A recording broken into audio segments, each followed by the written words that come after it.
All right, welcome to chapter 11.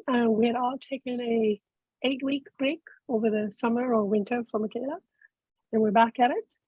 And today we're continuing on with the chapter of after Afra had the visit with the harvest of jealousy and the explanation about it. Now he's visiting a different kind of a house, which is kind of similar to the house of rest. But it's a place where a different type of people with different kind of injuries and recoveries are being helped to be restored to their health. Very moving stories. And Mikhaila is leading, so over to you. Okay, well, the first question is about when Afra just comes across the house of the Assyrian, so Simedes, who runs the magnetic corral in the early chapters. And he discovers there that there are workers in this. Oh, you guys are frozen. Is it working? You were kind of cutting in and out a little bit.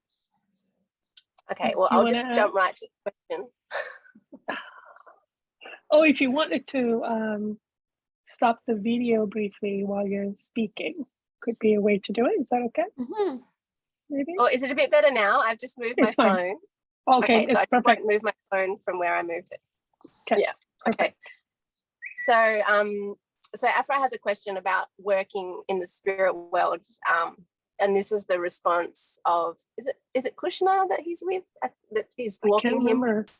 Can't remember either, but this is the response of the spirit that he's with about working in the spirit world. So he says, "Yes, my friend, there is room for work here, but what makes all the difference? There is no toil or labor.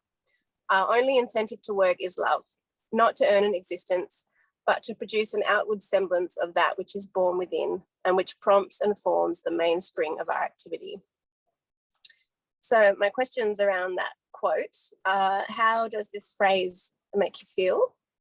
And also, what aspects of your beliefs around God providing for you, being of service and being yourself, does it highlight for you? Beautiful. And yeah, I think it was Kushna who that comment. Who wants to start?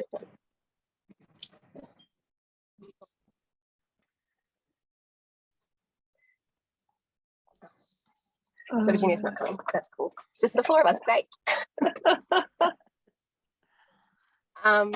Well, so maybe I'll start with this one. Yeah. So I love this idea, and I've really been considering this idea for a long time since first learning about it through Jesus. And I believe in this idea. Wow. And I'm lucky enough that because I'm a single parent and also because I'm homeschooling my children, the government pays me a wage basically, so I don't actually have to work. So I've had the space to try and explore this.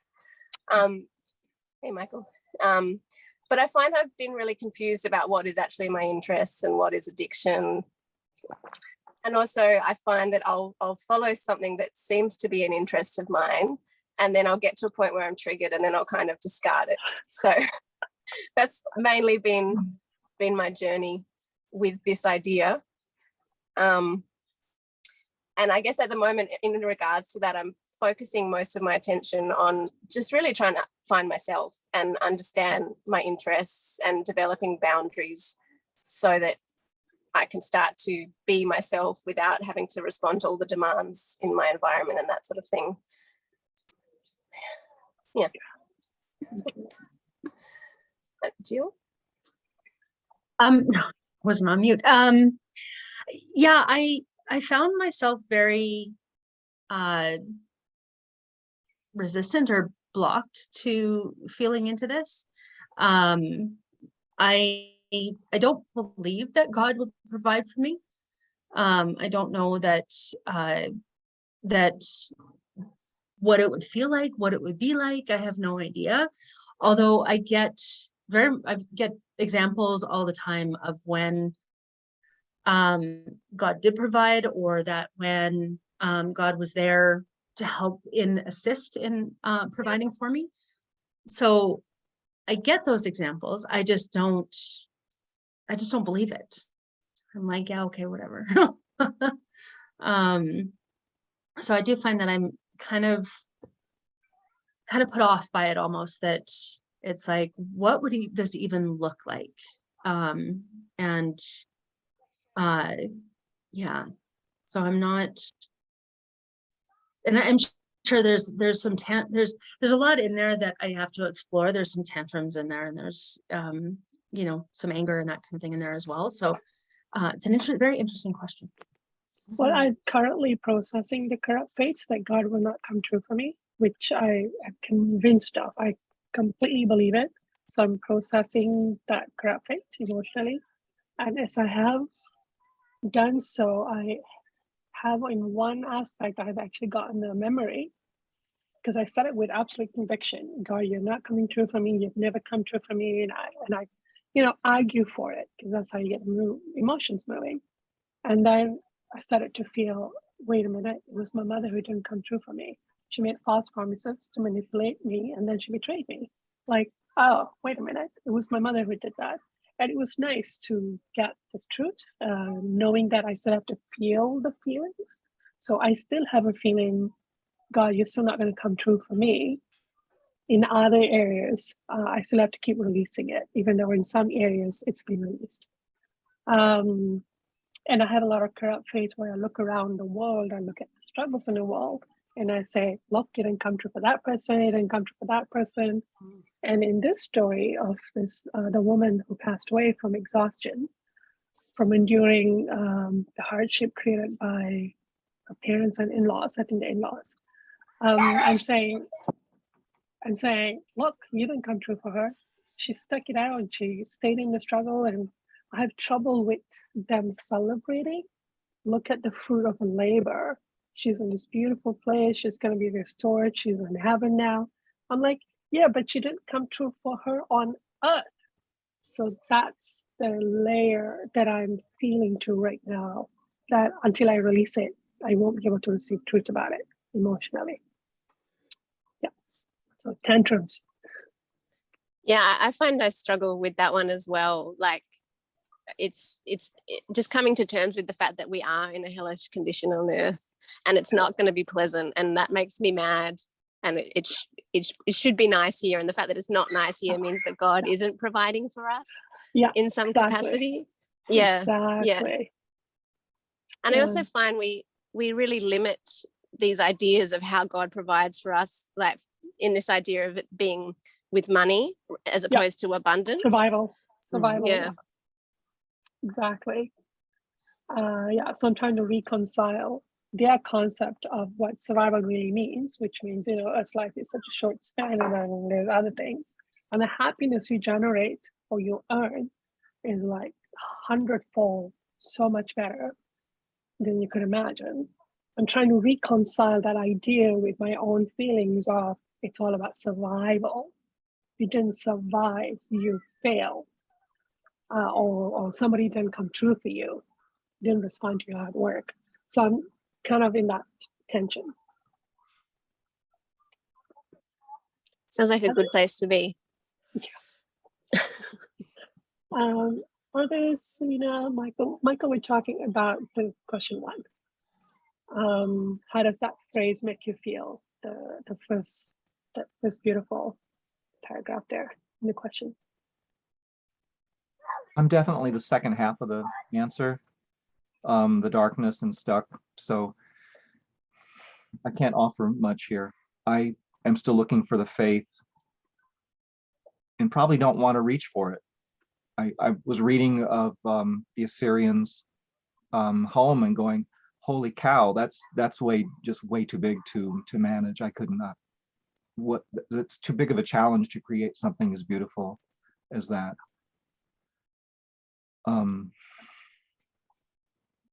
No, I don't have anything to say. I'm no way about creating it. I just want to go stay in one of the apartments. I want to be one of those who get to stay in that apartment. Yeah. And that tree, oh my God, I can't talk about the tree. I'm going to lose my mind. So The tree, yeah. I Yeah, want the tree. It's like botany exists in spirit world. That's all I needed as an herbalist. As I sit here with all of my beautiful tinctures, I love these guys. Okay, sorry. Anybody else? Selena, do you have some? Oh, Mike, Mikhaila? Oh, I okay, wonder, sorry. Just in regards to what you're saying about your home, I wonder if this is a place that we are able to go to in our sleep state. Right, I hope so. right, because that you lead to that in your following questions, Mikhaila. It's really good. Yeah, Okay. Can't wait. And I actually have a suggestion of asking that question to Afra after. Cool. And then the second part of the question, Mikhaila, I really like. Oh, I do have one comment. When they talk about there's room for work here, what does this make me feel? I'm like, well, you don't need money, you don't need shelter, you don't need clothes, you don't need food. So it's a different concept for them to work because, you know, their homes are provided. The clothing, they have the robe. That's a done deal. Finished, no more shopping for you. Jen said, Jen, you don't get to design clouds. The second part of your question was, what aspects of your beliefs around God providing for you or being of service or being yourself does this highlight for you? I really like that second part of the question. So what is it about that statement that excites you?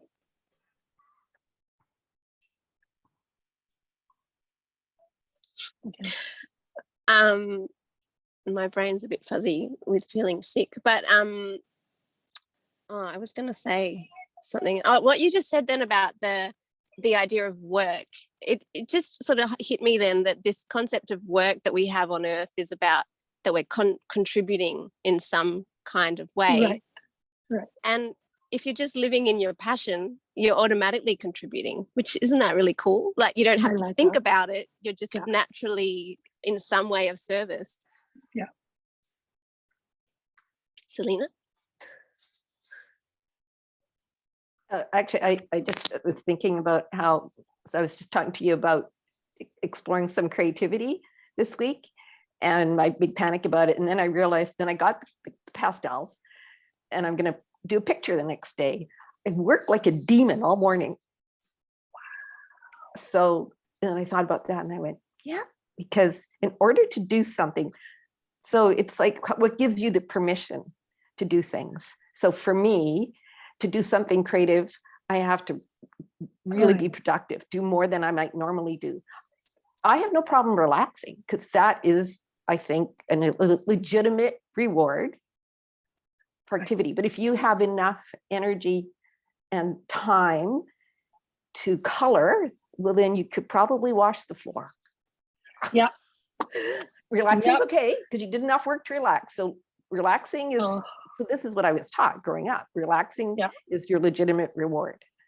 For labor. For labor. So like I'm thinking about, so, you know, you think you're going to go there and you're going to not have work and have to earn things anymore. But if you have an injury around that, how would you feel about that? Would you even want to be creative? Like maybe you don't feel creative unless you have paid some price. Because I'm going to start experimenting with that. You know, like getting up in the morning and not doing anything but coloring. And trigger drawing pictures. Yeah, like I'm not going to do anything to earn it. Yeah, beautiful. Yeah. The channeling that Mary and Jesus did before the first assistant group with Sonia and Amantu, if you remember. Amantu said, I think Sonia was her name, had trouble relaxing and playing when she was in third sphere. Yes, she had to go back. Good. She was fabulous with the service part, all of that stuff. And I thought, oh man, that is so me. That's exactly what they would make me do. Yeah, go back and learn how to enjoy your own creative self, or just enjoy yourself, period.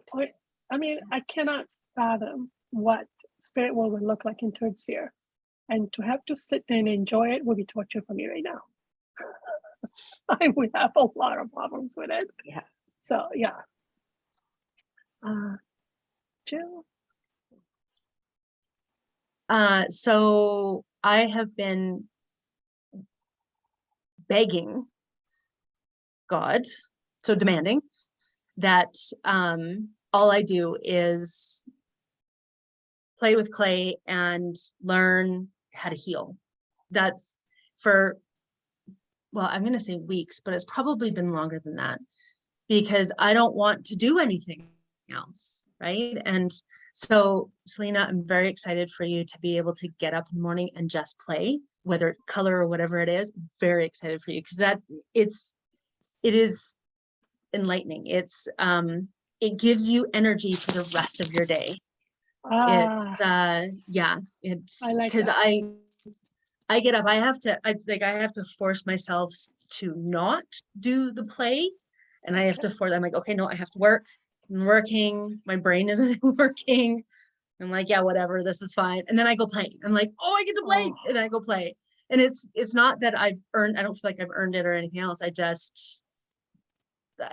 know what I have to do because to survive on this planet, I still have to, and that's where my corrupt faith is still there.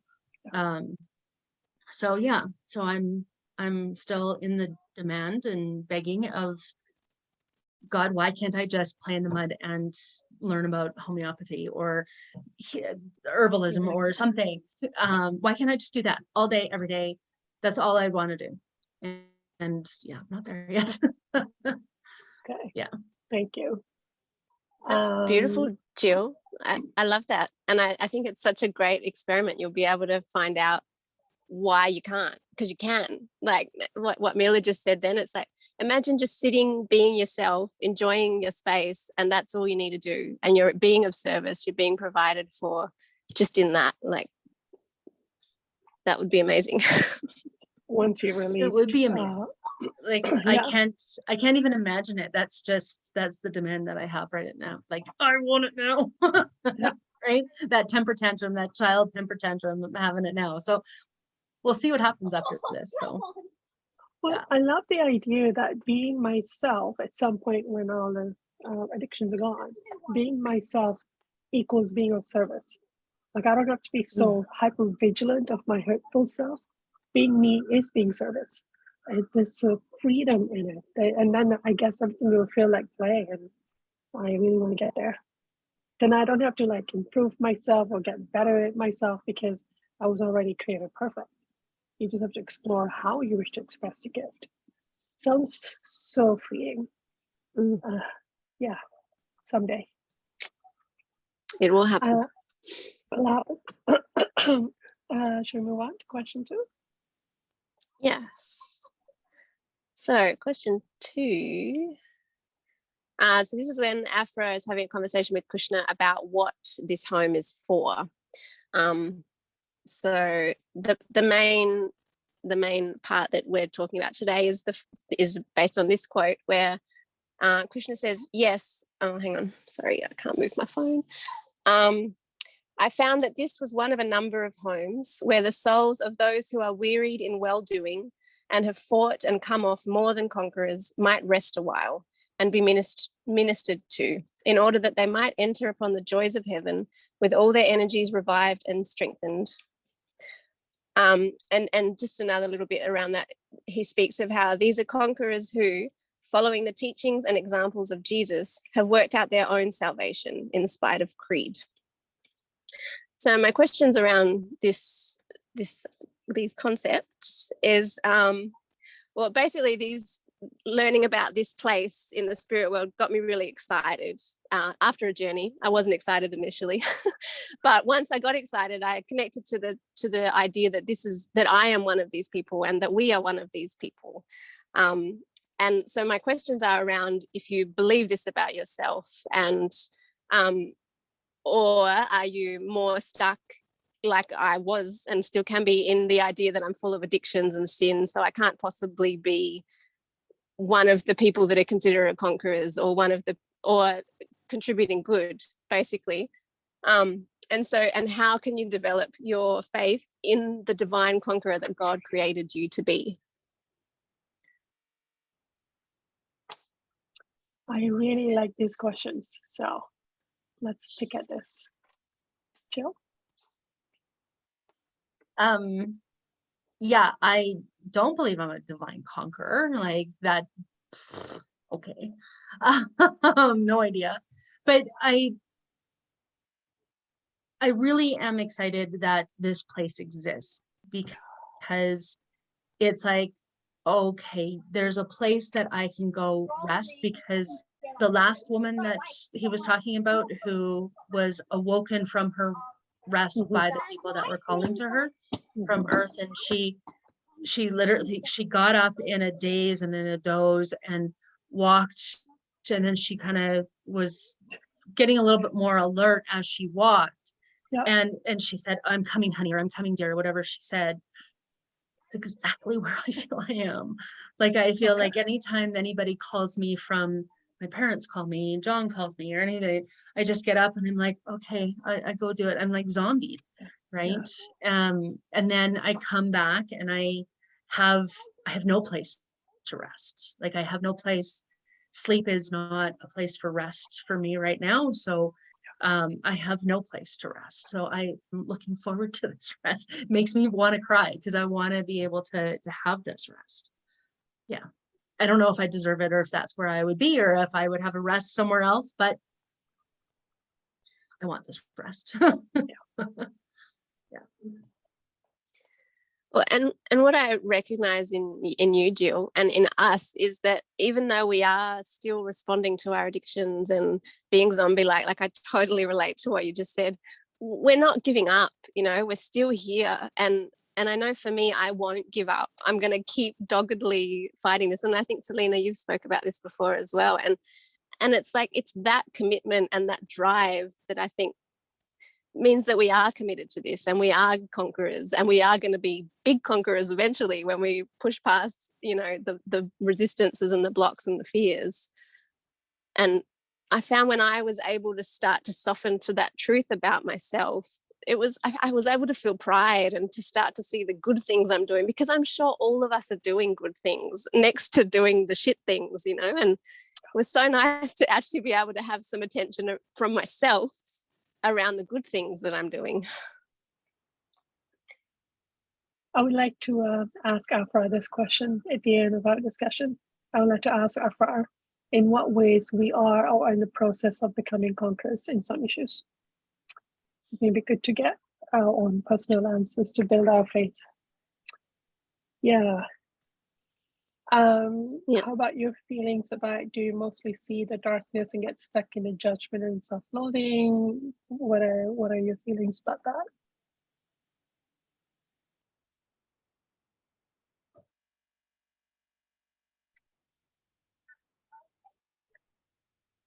Selena? Yeah, my first thought about how answering this question was like, I still have trouble with giving up everything to the poor. Like, unless I do that, like I'm not gonna, I'm gonna have to go there and just compensate like crazy because I just didn't give everything I had into service. And that's what you need to do. I'm not enough. It's not enough. Yeah, it's just not enough what I'm doing. I mean, it's some, but I could have done more and I didn't, because I like my comfort and I like this and I like that. And I don't want to give it up. I don't want to live in a tent. kind of like figuring out the love of self and love of others. Kind of Yeah, like exactly. Where's the boundary? Like, what Yeah. do I feel like I deserve on this planet? Like, we have so much. You know, I look around me and it's like, come on, you know, like even the poorest people here live better than people in many countries of the world. So I've always struggled with that. Since I was a child, I struggled with that. But there's a feeling, a corrupt faith of some kind that needs to be released. So what would you call the feeling? What is that feeling? That I'm just not doing enough. I'm not, Yeah. that I know, and I'm not doing it. Okay. So the feeling is to feel about is I feel I'm not doing enough. And to Yeah. kind of see it as a feeling to release instead of a feeling to either believe in or compensate to. Because otherwise we're constantly compensating for the feeling or punishing ourselves about it. Instead of saying, maybe this is an emotion to release. And then maybe then you'll see the childhood causes for it. And you're like, oh, is this just another Yeah. false belief to release? Just another false belief. Yeah. Yeah. Yeah. Yeah. And then, yeah. And then at some point, as you're going through the process, you can ask God, what's your feeling that I feel I'm not doing enough? How do you feel about that? Then God's truth can enter. Because we carry on, we all carry this feeling, and then we are unconsciously supporting and agreeing with each other's injury of this feeling of I'm not doing enough. Like my daughter got it tattooed on her, I am enough. And I'm like, how'd you get that? Why do you feel that? What, like, how, what did I do? Now I'm going, oh my God, seriously. But, you know, it's such a big injury. She had to tattoo it to respond to it. It's a pretty heavy injury. So you're kind of inspiring me, Selena, that to actually just feel the injury for myself and release it. Because this way, can you imagine how much our parents have groomed us to meet their addictions? If this is how we feel about ourselves, how easily we can be manipulated too. Yeah, and then it ties into I have to earn it. I've not done enough, and now I gotta go earn it. I think maybe they're tied in together. Like you have to Yeah. earn any little pleasurable luxury I have. Yeah. Yeah. I haven't done Yeah. enough, but there's something I can do to earn it. Yeah. Maybe I'm curious. We'll have to follow the feeling and see what it opens up for us. But yeah. I started praying a little while back to feel from God what is good about me, and that really Nice. helped me to start to have memories as well of being a child and the goodness that was there then, and the desire for service and the desire for connection. And it's been a really lovely journey of remembering these good things about myself, but trying to get that information from my environment or from my parents, it wasn't there. I had to desire to know it from God. Yeah, no, I mean, if you like yourself and you know what you're worth, how are you ever going to meet your parents' addiction? So you'll laugh in their faces as an innocent child would. Like, what? I've been watching Handmaid's Tale. I was like, I need to connect to some anger. I kept feeling it. And then I started watching it, and I watched all 4 seasons in a week. So it's perfect to trigger so much more anger than I knew I had, and so much understanding of what PTSD is. It was really well done. It's very dark to watch, but the things where you just laughing, going, how is that? What? Where's the logic? So you just want to laugh at the person's face, going, huh? But you can't because you're in that situation. And I'm thinking, probably how we felt as children. If we had feeling of worth, because in the show, the people that are being enslaved grew up with a different environment where they had some feelings of worth. And then you can see the children that got abducted and raised in this new ideology, they don't have that feeling of worth, so they're not resisting. They're accepting it. And it's like, whoa, danger. You can see how it all get created, the facades got created. But anyway, I digressed. So are we good with that? Do you want to move to the third part of the question? Oh, Michael? Yeah, just what I want to responding to that set of questions. And I wasn't oriented well at first, and I kind of spoke to that, Mila, when you first asked me. I thought we were on that question. But as you're talking, I'm writing and I'm recognizing I'm in a loop. I keep trying to do the same thing. I'm trying to catch up.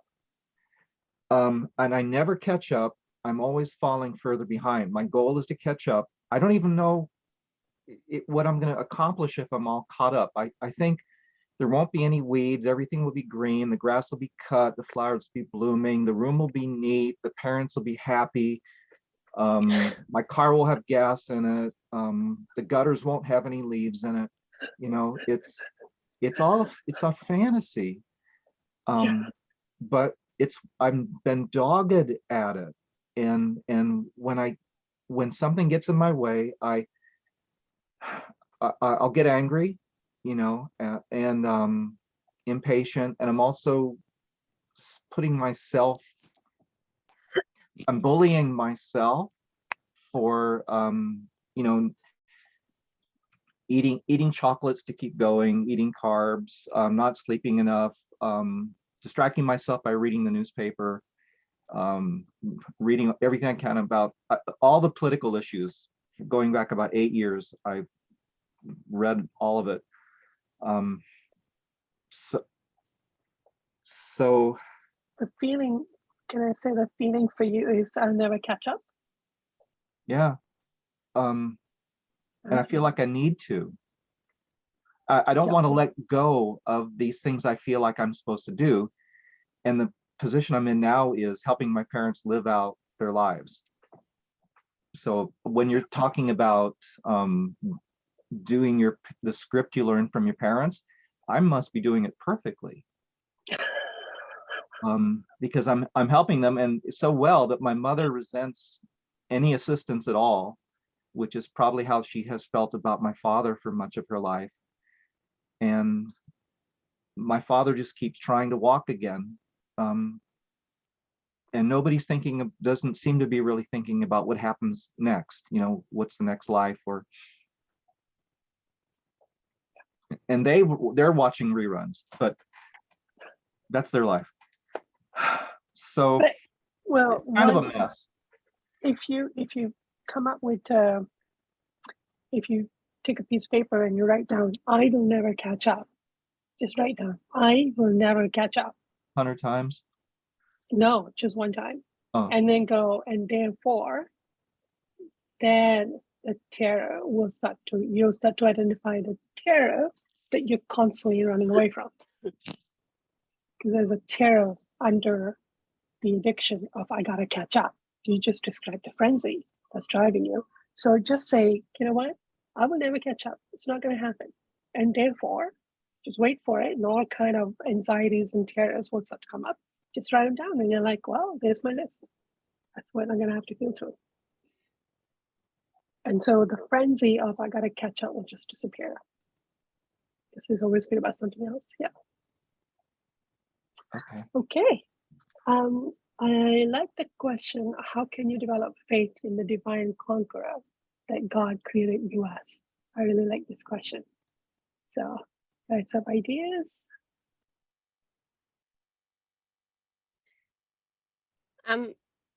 This is kind of related to Michael just talking about the bullying Sure. aspect then, but it's related to what you just said, is to stop bullying yourself, even if it's intellectual, to just stop doing that. Because I found that through stopping doing that, it creates space for the nice, soft things to come in when you can start to learn the good things about yourself. But the bullying, it can be relentless, and you just got to push it out and say no more. I'm not going to bully myself anymore. Yeah, because I'm saying you're not enough, you won't make it. But it would not have occurred to me to have asked God, what are some good things about me? And maybe in that softness you can hear that. But okay, But thanks. I like that idea, Mikhaila. But you do have to confront the bullying. And at some point you'll realize it's not just you bullying, it's the spirits asking you to bully you and bully others. And I'm at the end phase of that right now. I'm standing up to the bullying. So the spirit attack on me is relentless right now, because I'm saying no, either to me or to myself, or spirits using me to bully myself or others. I'm standing up to it. It's pretty relentless, the attack. And the only time I get a buffer is when I'm in the fear. When I start to shake from the fear, I get a buffer from the attack. It's pretty full on. Like I can't have 2 seconds alone in my thoughts. Boom, boom, boom. It just comes at me. Because I'm putting my foot down saying, this is over. What I call the Punisher facade is about to end. I can see what's going to be gone for me once I get through this phase. And I'm really excited about the part of me that will be gone. And I will no longer be accessible to spirits. It's pretty full on. And I think it's taken a good 6 months to repeatedly, persistently say no. Yeah. Yeah. So I highly encourage that journey. But yeah, you actually have to say, this is zero tolerance. This has got to stop. And then the spirits will start exposing all the terrible things you've done, all the terrible things you are. They will come up with all kind of examples from your past to just keep abusing you. And then you have to go to God to find a way to stand up to that. And then that deepens your relationship with God. Ironically, it always ends up helping you if you can control it. You know, that list of memories that you have that comes up when we pass over, or it Yeah. feels, I haven't let myself feel it, but it feels like it wants to start, like all the Yeah. these little things that I'm ashamed of start to make the list and let myself feel it, but Yeah. they pop in. Well, there's the conscience, but there's also the spirits who will pull out a memory to show me how terrible I am. And I'll say, that's not how God treats me. That's not how conscience is. This is bullying. This is abuse. This is different. And now I can hear them very clearly, pulling up memory to attack. Again, is a motivation. What is the motivation of why it's coming to me? You'll start to become sensitive that these are bullying spirits who are trying to bring you down so that you don't leave them, because I'm in the process of leaving them, being bound by the spirits. Mikhaila, when in the prayer workshop, she literally said that they will drag me down into the hell. So that's literally what happens. So there's this constant battle going on. And just today I'm thinking, I think I'm close to the end. But it's a battle. Yeah, I know. Yeah. And it's a good one because I decided no more bullying is not going to come out of me towards others or towards myself. No matter the consequence. This ends. It's been full on. It's a good one. I'm really excited at who I'm going to be once this is done. Holy smokes. That's faith right there. Sorry, other comments? Jill? Yeah. I just want to comment on that bullying thing that at one point in time I labeled it as, and it really helped, label it as, this is the fight for my life. Yeah. Right. And that's Yeah. it literally is a fight. Like I have is. to, like constantly remind myself that I'm not putting up with this. I don't want to treat myself like this. I'm not putting up with, and it's a constant thing. Then you'll notice one day it's like, oh, I haven't had to remind myself today, or I haven't had to say it today, or you'll notice that, and then it'll start all over again, and then you'll notice it. Oh, I haven't had to say it in 2 days, and you will get bigger and bigger. You'll get better at the fight. Yeah, but it is a fight for life. It's battle for your soul.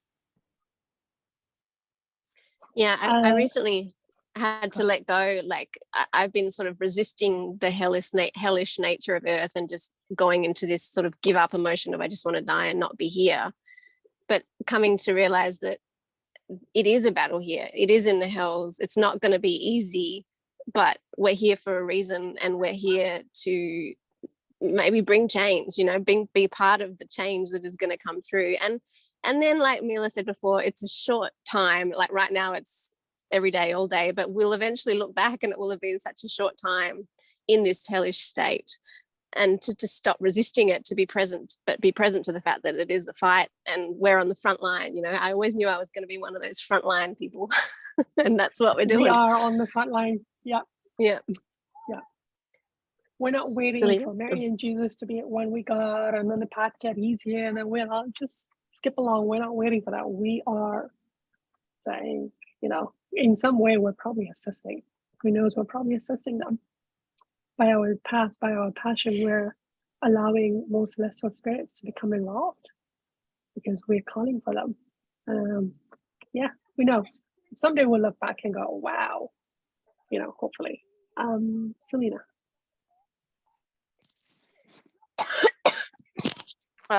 It's so interesting that you brought that up today, because this is something that that's really come to point for me in mediumship group with a group of spirits, how when they're really getting to the end with someone, how the fight kicks up. Yeah.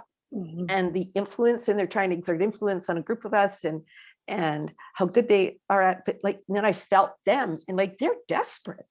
Like, I felt compassion for that, because Yeah. they're losing their identity. They're Yeah. losing what they do. They don't even know who they are without this addiction they have to this person they're stuck to. Like, they're fighting for their lives too, from their perspective, because they don't really know what else there is. And it's good for them to lose, because Yes. exposed to what else there is, they hopefully, right? Yeah. It will help them see their addiction. Huge. But How can it it not is a help? battle, and they are also feeling like they're struggling to hang on. So it makes it easier to have compassion for those people that are influencing you, because they think they need you to be where you are. They think they do, and they're in a battle for their own, what they think is their own survival. Yeah. And yet heaven awaits them. Yes. What's waiting for them is And heaven. the longer they're sticking It's around like- with you, the longer it's going to take them to get there. So Exactly. you're actually harming them. Like, I really saw that so much more clearly, today. And with I what's do been tell going this on. spirits that, like, I will say, even as I stand up to it and say, I can't accept this treatment from you anymore. Exactly. I will say, and why are you doing this to yourself? Like, you could have something better. Or if they're not stopping, because that's just what they want to do, I will pull back into my fear, and then I'll say, God, please help them while you're at it. Like, just, this is, like, pray for their deliverance. But yeah, the fight is peaking, and only today I've got a breakthrough of going, I must be close to the end, because holy smokes, this is a whole other level of a battle right now. I must be close. Yeah. I agree. Yeah. Michael, did you comment? Or? So it sounds like as hard as we have to fight to get free, they're fighting as hard to hold on.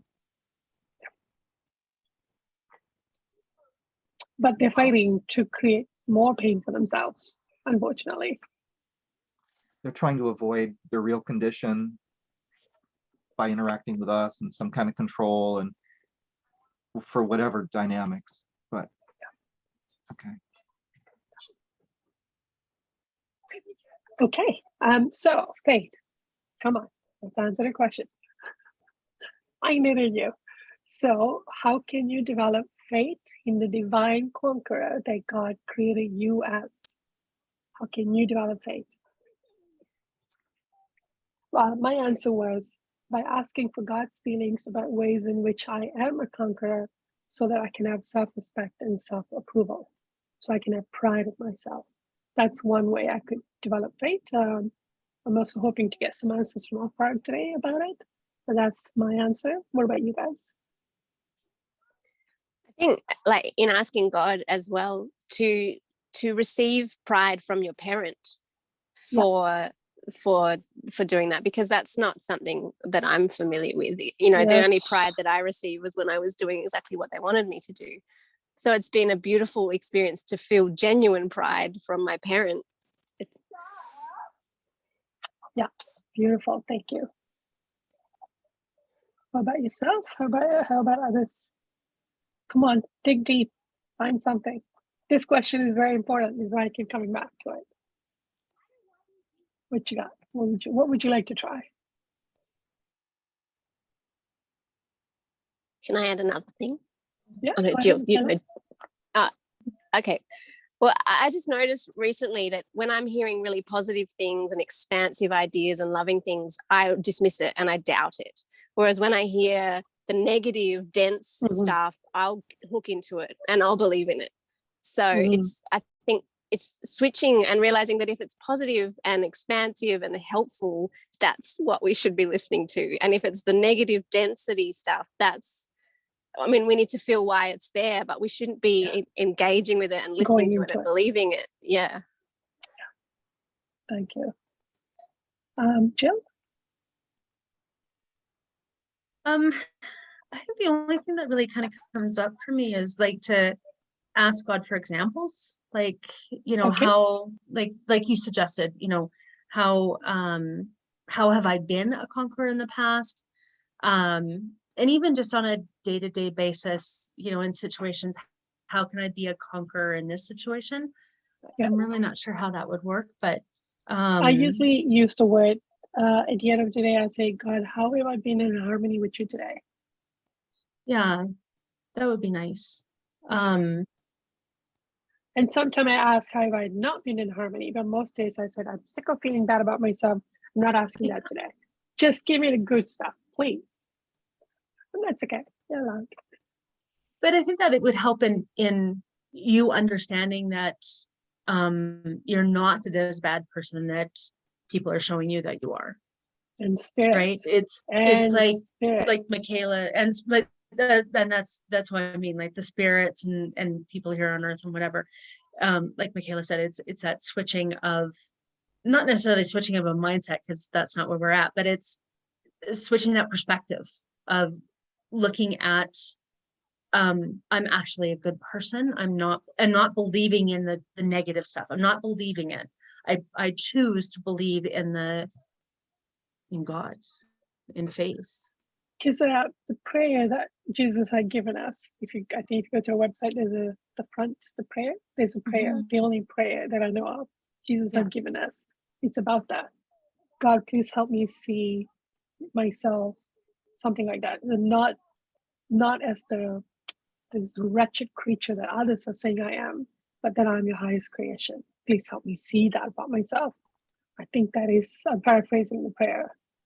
And today, with the ramping up of attacks that's happening with the spirits, um, the fight I'm on is that I basically said, God is my parent. I want to feel my mom. I want to feel my dad. And I'm sitting right here by the door and I'm not moving.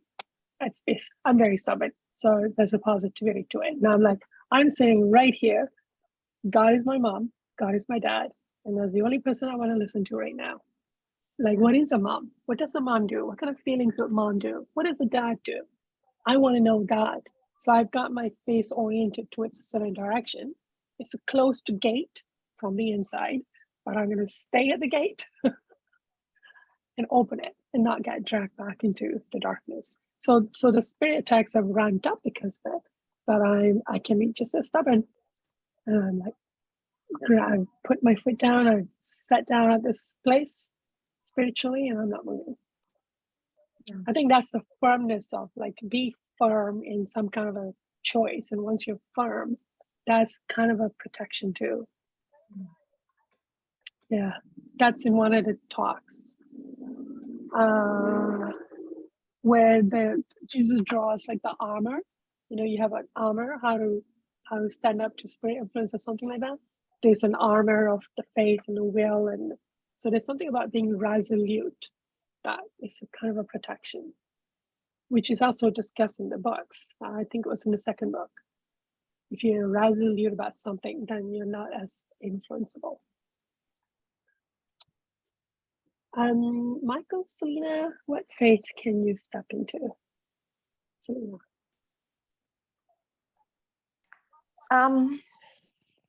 I think for me, based on a recent experience, is just to keep being truthful about myself. What was my intention? So if I'm getting Nice. negative feedback on something and I'm upset about it, hurt by it, or it triggers me into an injury out of something that triggered them, but not through my intention. Like I had no intention. Like my intentions were not unloving. You know, so to keep reminding myself that just because there was an unloving response, or not even an unloving response, but they feel bad, say, or they overreacted or something. I had no unloving intention, you know. So I have to keep reminding, so I don't absorb other people's whatever bad feelings they're having today that I triggered. I mean, you know, through my behaviors, my actions, but like to just remember, no, like to own it if I do have an unloving intention. Yeah. but You can work through it. It's okay. yeah, that's okay. But sometimes I don't, but I still take it on as, Yeah. you know, their response is not mine, it's theirs. Thank you. That's Michael. really great. I had a journey with that recently, and it was so powerful to just keep reminding myself that, yeah, that I was trying to be good, and that I, you know, that my intention was good. Otherwise, just because they don't like me now doesn't mean I was wrong. And it's a big game changer. Yeah, and you can Nice. screw up. It's okay. And then after you look at that and go, oh yeah, I could have done that better. Like that's the thing to keep going. Like, how could I? Because that's what your spirit guides do all the time. They don't go, oh, I did that wrong. They just go, well, I could have done that better. How could we have improved that, influence that, you know, and help that person better? Like they're always just looking to how to be better, more loving, and in that process they become better and more loving and That's true. progress. And so it's not seeing everything from that place of judgment, you know, that my intentions were good. It didn't maybe turn out the way I thought it would, but my intentions were good. Yeah. Michael?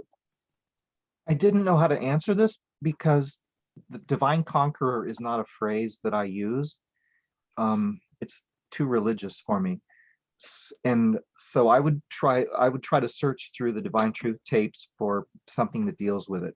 And I would be overwhelmed, wouldn't find anything. Then I know if I try to think it through, I'm not going to get anywhere anyway, because this is a soul change. So I like what you guys have said about asking God. That seems like the only way to get some answer that I could trust, that because it's coming out of me and it feels right. And it's only what it's all that I can take, right? I mean, I don't mean it like that. It's perfectly tailored for what I can accept. And Exactly. This is why I like the question. I like Mikhaila sticking on this point of changing our self-perception and seeing that we're actually a divine conqueror. We are in the process of becoming that. So we change our self-image to one of pride and self-respect, that you're in a battle and it matters. You know, it changes how you feel about yourself. So this is why I really like Mikhaila kind of tagging on that concept and making us go through it. When you're leading, you get to pick the questions. Okay, let's move on.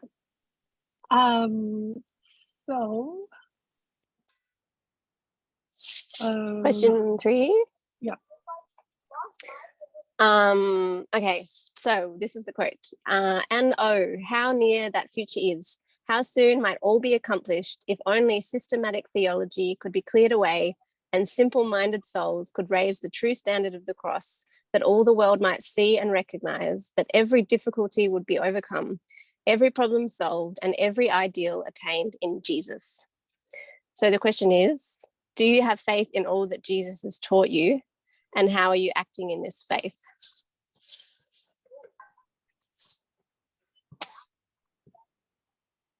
Jill. I'm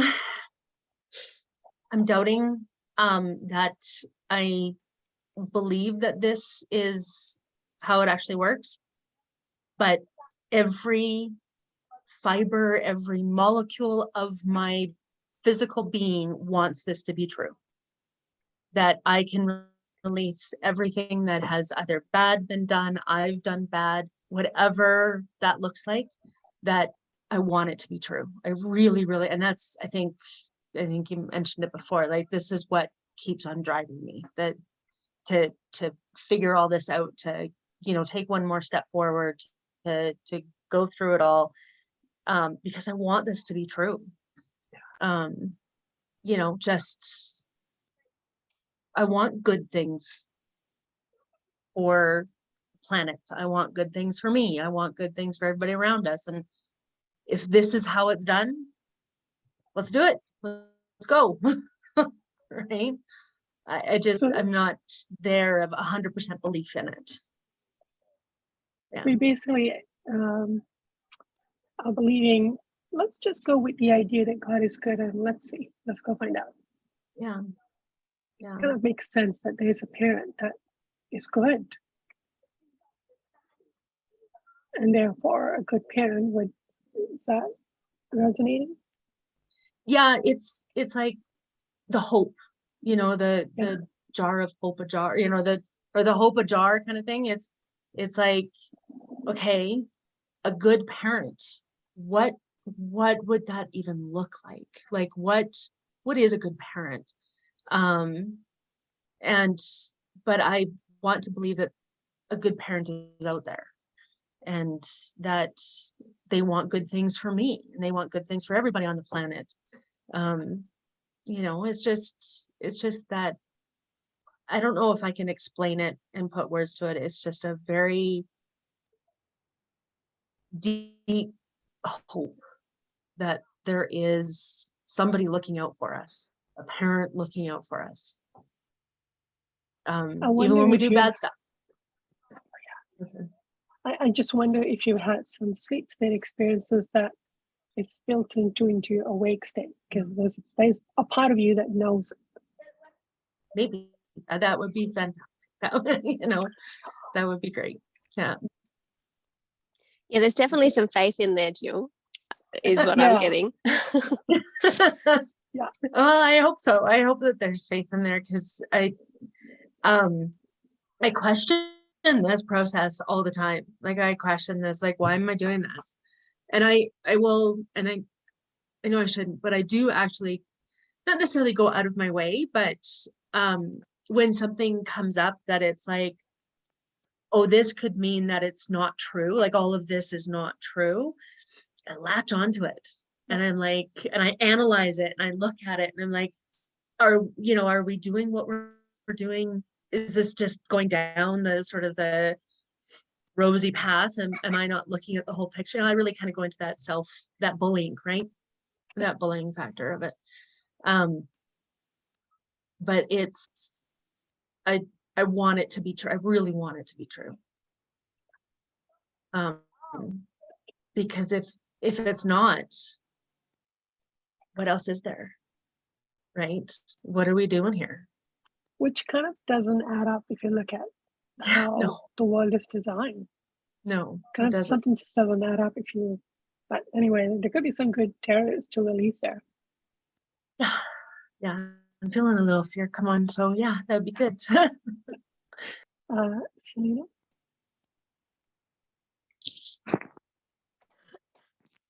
Well, on the faith of what Jesus has taught us, what I find over the years is that keeps building, because I'll go through a process, because at first you just start intellectually, like you're so taken with the concepts, and then you actually get through a process, and then you get a little truth, and it's like, whoa. And then you remember, oh yeah, Jesus said that. Even like, and it's like, you heard that, you heard that, but now you know it for yourself. And then that builds more faith in the other things he says that you haven't felt yet, and you don't really know if they're true, but you can maybe take it on faith that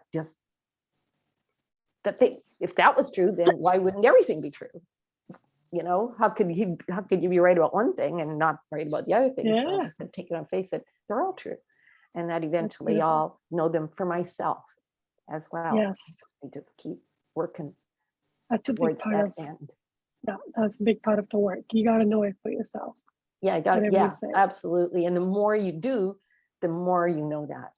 And then when you get some truth, it's like, oh, you know, like it's just so, it's like just so exciting. It's so, wow. I just love that part of the process, you know, weeks of agony, and then you have get some truth in it. It's like, oh man, that was awesome. And then you want some more of that. Yeah. Thank you. Mikhaila, what's your answers? Well, I sort of made a list of the reasons why I didn't want to believe that it was Jesus. And it was predominantly about conflict, like just not wanting conflict and wanting people to like me. And wanting to be angry as well, like staying in that place of wanting to be angry and feeling unsupported. and also numb. Like I was very numb. So it was all like, Selena, it's all this intellectual, but there was no personal awareness of any of it being true. But then for me, what was a big turning point was quite a traumatic event where my kids were taken from me. So it kind of made all of those irrelevant because all I had was God. So that was a real turning point for me where I had to rely on God, and God came through for me. So that from then on, I feel like I've been much more committed and desirous of God and believing in what Jesus said because I saw the proof. So, you know, and it's like you get excited when you finally get that truth or when you have that deep emotional process, because for me now, I know when I go to the bottom, something as good is going to come and some change is going to come. So it's a real motivator. Thank you. We all seem to be saying kind of the same thing. For some reason, we're willing to believe this could be true and take on the experiment of our own lives to find it. And for some of us, we found it and going, well, if that was true, the rest of what I say could be true as well. That's pretty solid.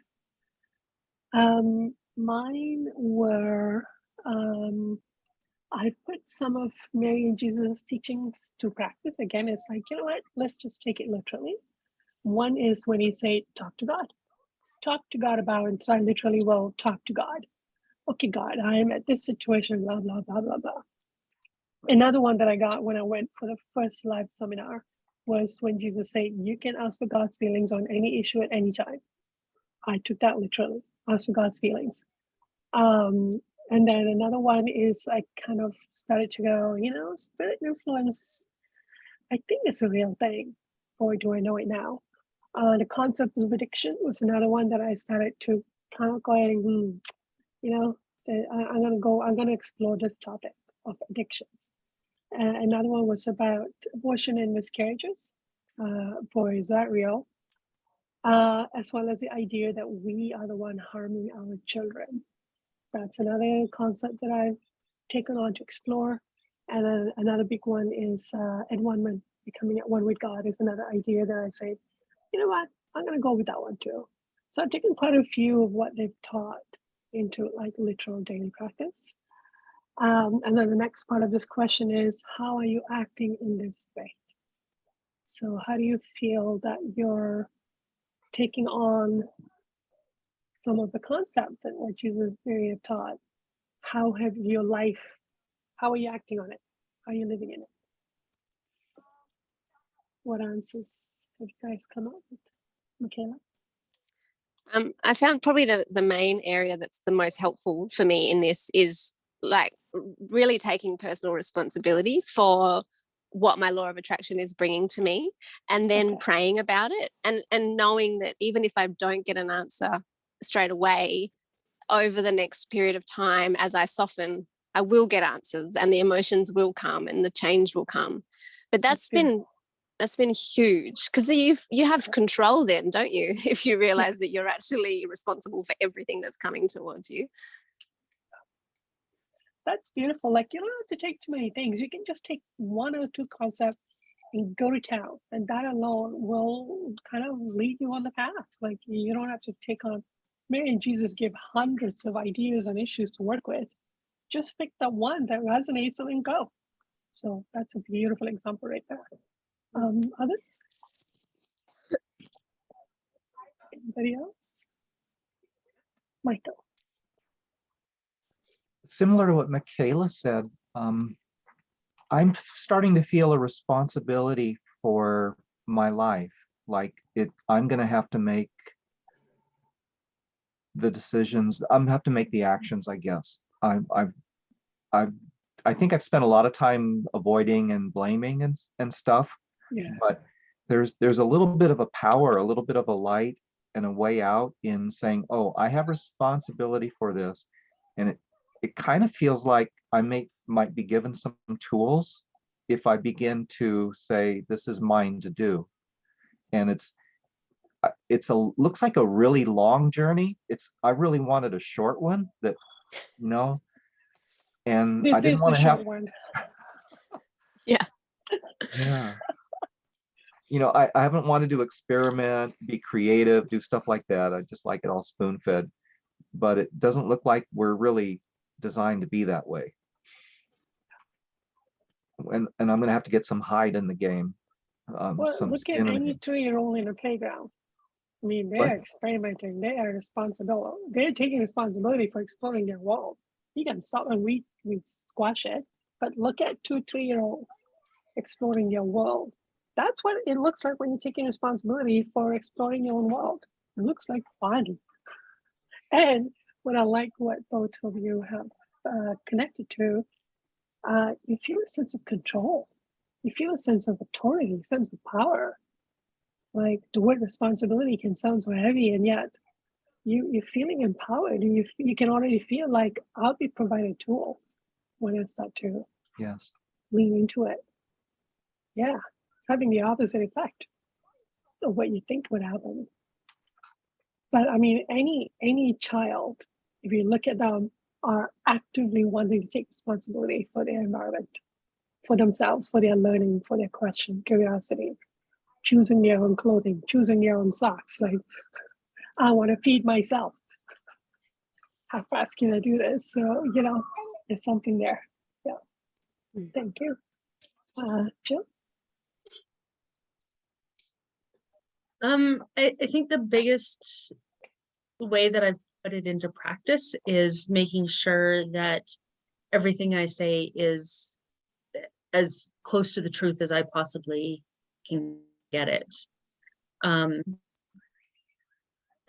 that because I was raised in a lying house.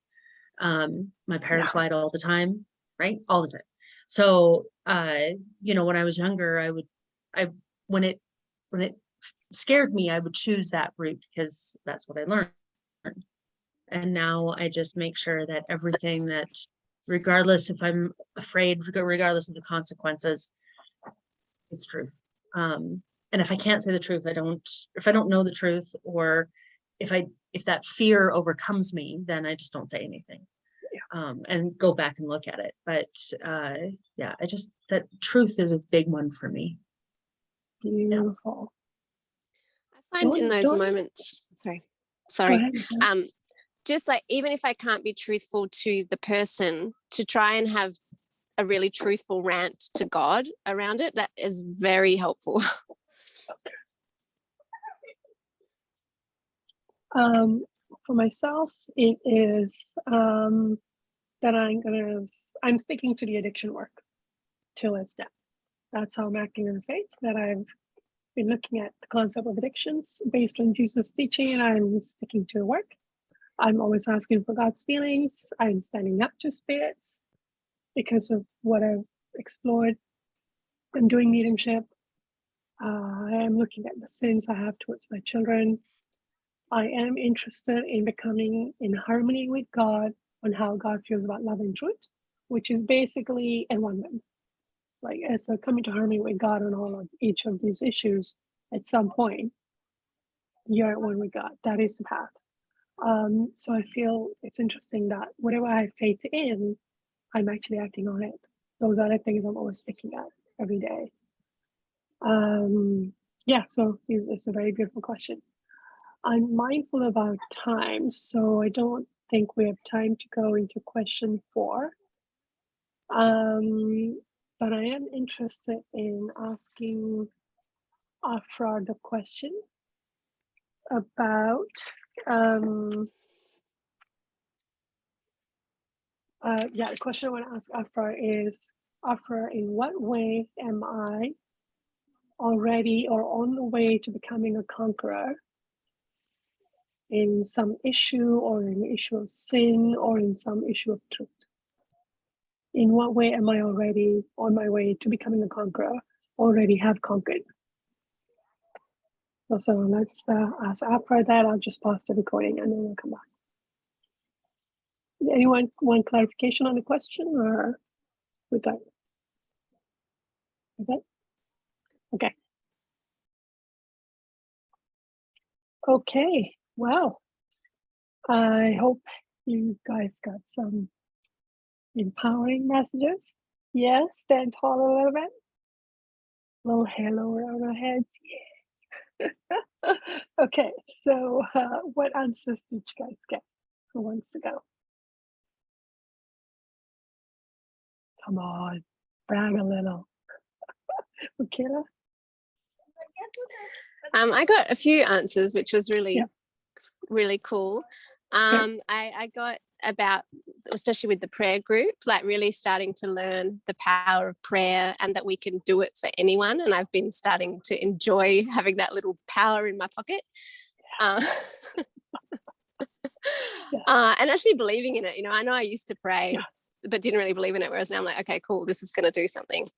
And just my commitment to God as my parent and as humanity's parent, and really wanting to share that with other people and support that coming into their lives. That was some of it.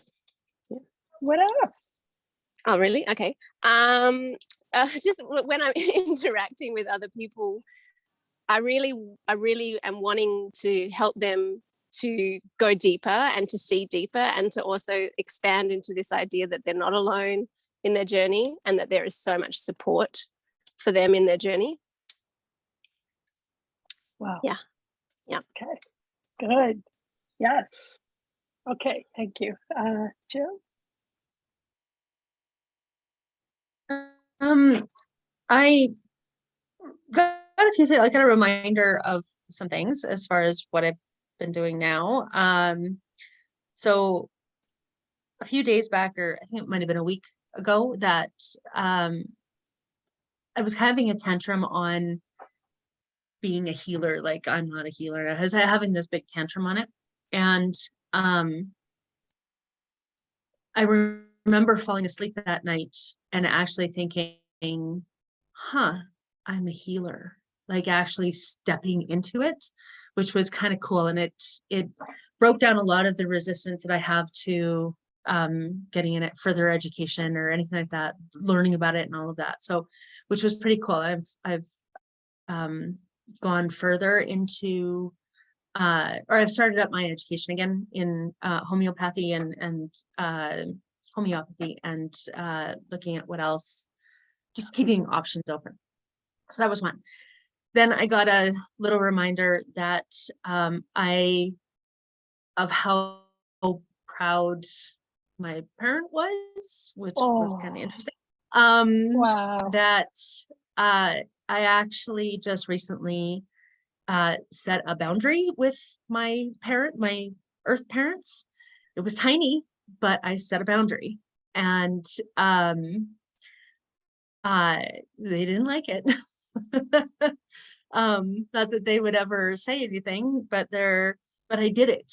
Like, it was one of those things. It's like, it feels like it's like, I want to say it's this big, but it feels like it's this big, right? It's so yeah, so I'm pretty proud of myself to be able to set that boundary, and say something about just setting that boundary, like, doing something. And one of the things that I got as far as an answer, how do I become, or step into more being a divine conqueror and all that first step, that kind of stuff, is asking for help. That was a big thing. Okay. As you can tell, I put a lot of leadway into that one. Asking for help is a big thing I don't do. And so that's something that I'm going to have to start doing. So the answer you got from Afra in how you are a conqueror or on your way to is in two ways. One is that you've accepted you're a healer and you're willing to go back to get education.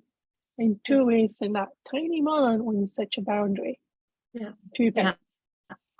Yeah. Okay. Those were big moments. Yeah. Yeah. I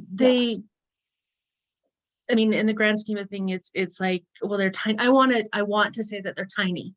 I want to minimize it. I don't want to say, oh, it's no big deal and all of that. But they were pretty big. If you look at the story of the wife that we were reading about in this chapter, how the husband started to look at the teaching he's supposed to become a minister for. He's like, yeah, I don't know. And then he became a parent. And he's like, yeah, no, this is not my thing. I don't Yeah. agree with this. I mean, he's setting a boundary, going, I can't, no matter the consequence. He set a boundary to his parents. Yeah. What a Yeah. tiny thing. Amazing. Exactly. Okay, thank you. Yeah. Selena, do you want to share?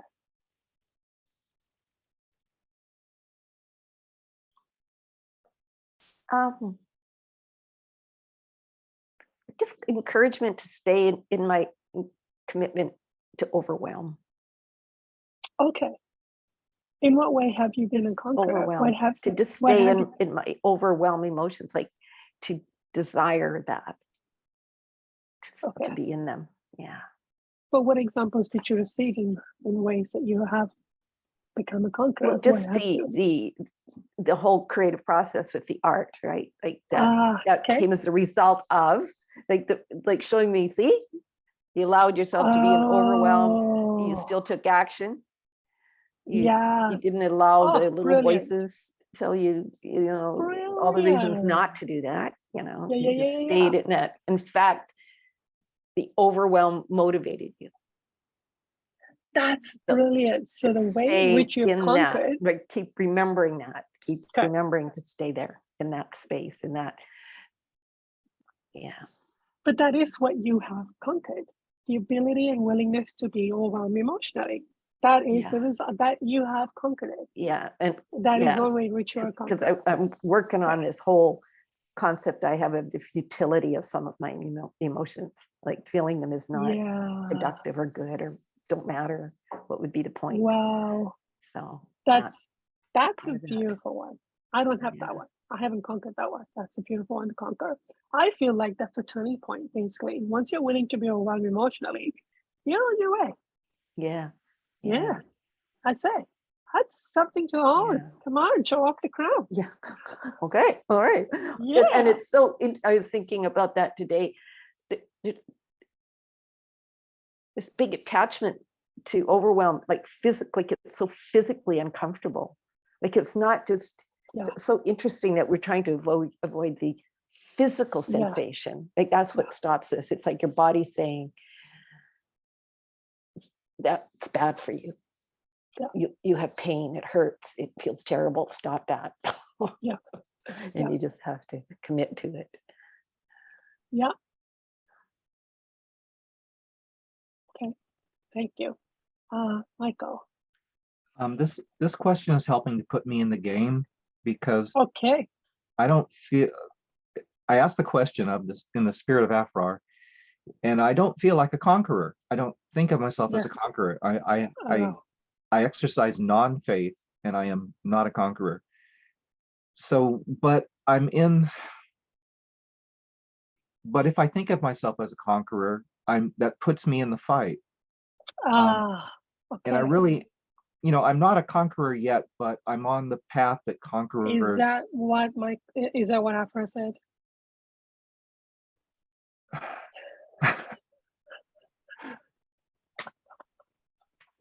Look, I got just a little bit. I don't know. That's all you were willing to hear. What did you get? I am a conqueror. Done. Now, next time when you're not going to be in public scrutiny, ask, give me examples. In what ways have I conquered? What have I conquered? Give me examples. Okay. But after I was able to squeeze in one sentence, you are the end. He had no room for anything more. I did not have any more room. I'm giving Afra a high five. Yeah, you got that in there. That was a flash of a millisecond. Okay, thank you. And he would give me examples. And it changes your self-perception, which is what Mikhaila was aiming for when she put that question out there. That self-perception is huge. Yeah, put into perspective, because we got to see ourselves as we truly are in both ends of the spectrum. Otherwise, you're still not being honest about yourself. Yeah, I've been looking at this end of the spectrum a whole lot. Yeah. Lots of spirit friends over there hammering us down. Lots of spirit guides over here going, come on. Yeah. So my answers were, and I was surprised by the answers. I'm encouraging people to believe in God, to engage God on a personal level. I'm encouraging people to give Jesus a chance. And I've never actually thought of it in that perspective before. I'm basically saying, go to his teachings, give him a chance. Just give him a chance. I will not stop believing that God is good and that he cares about us. And whatever is going on, I always say, God, I know there is a way, show me, let's get to work. These are in which I have conquered. I'm very surprised, but I'm gonna let it sink in because I'm receiving so much negative projections. I can use some positive ones. Just let it sink in a little bit and give me some encouragement. So yeah, I'm very surprised, but very moved that these, and I'm calling this conqueror because I really do believe in these things. This is like a done deal. I believe in them. I don't have to work on them anymore. But there could be other issues that I'm still developing on. And these issues I'm very clear about. Wow, cool. There's a lot of things we can do with questions, right? Question and desire drives everything. So that is it for today's discussion.